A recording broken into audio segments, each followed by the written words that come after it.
Ягаад зарим хүмүүст шинэ муу муухай зүйл тохиолдож байхад хүчтэй эерэг байж чаддаг. Ягаад зарим хүмүүст сайн зүйл тохиолдоод байхад тэр хүн сөрөг ууртай хэвээрээ байгаад. Харин ягаад зарим хүмүүс жохон муу зүйл тохиолдож байхад тэрийг тэнгэр нь урж байгаа юм шиг үлээж авдаг. Ягаад зарим хүмүүс жохон л сайхан юм болж байгаа тэрийг ас жаргалтай гэгээлэр үлээж авдаг.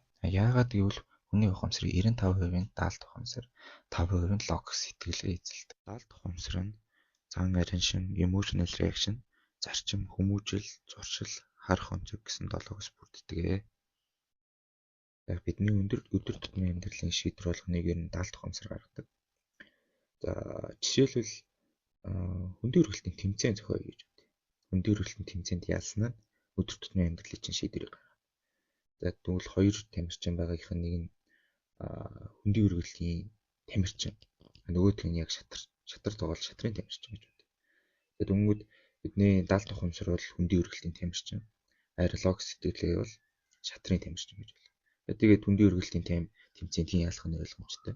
Энтэй адилхан даалт ухамсар бидний өдөр болгоны шийдвэрийг гаргаж байдаг. Илүү ойлгомжтойгоор хэлбэл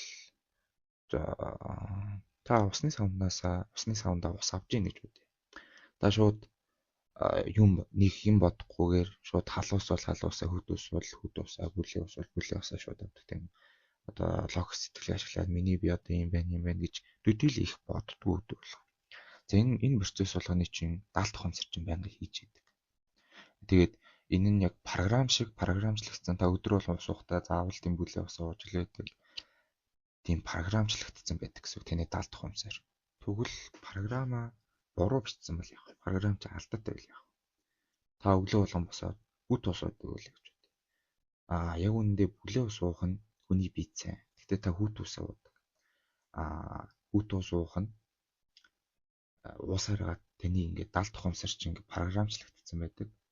Даалт ухамсар харин програмчлагдсан програмаа зөрчих айгу дургу. Та бүлээс уугаад таны бие хэдий сайн байгаа ч гэсэн тань тархинд чинь ерөөс буруу байна гэдэг юмыг таны тархинд ингээд байнга өгч идэв. Ийм байж болохгүй хүүт ус авах хэрэгтэй гэдэг. Яг програмын дагуу ажиллах аюул дуртай. Тэгвэл алдаатай кодоо яаж дахин кодчлох вэ? За Жо Диспензагийн номонд дурдахдаа бясалгалын хүчээр 5% логик сэтгэлгээгээр 95%-ийг дахин програмчлах боломжтой гэж үзсэн. Жо Диспенза үзэхдээ таны өнгөрсөн туулсан болгоом чинь таны даалт ухамсарыг кодчилдог. Та амьдралдаа өөрчлөлт хийгээд та одоо илүү эрүүл хүн болъё. Маргаашнаас жимд явж эхлэе гэж. Та бясалгал хийхдээ маргааш жимдээ бүртгүүлж ийн гэж төсөөл. Тэрний маргааш нь одоо дасгал хийж ийн гэж төсөөл. Тэрний маргааш нь дахиад хийж ийн гэж төсөөл. Энэ мэтчилэн төсөөлөд маргаашнаас эхлээд тэрийг яг хийх хэрэгтэй. Та тэрийг хийгээд дадлуулаад жил хийсний дараа тэр чинь өнгөрсөн болно. Өнгөрсөн болчихж байгаа болохоор таны жил явсан фитнес чинь таны даалт ухамсарт чинь дахин програмчлагдаж байгаа юм гэсэн.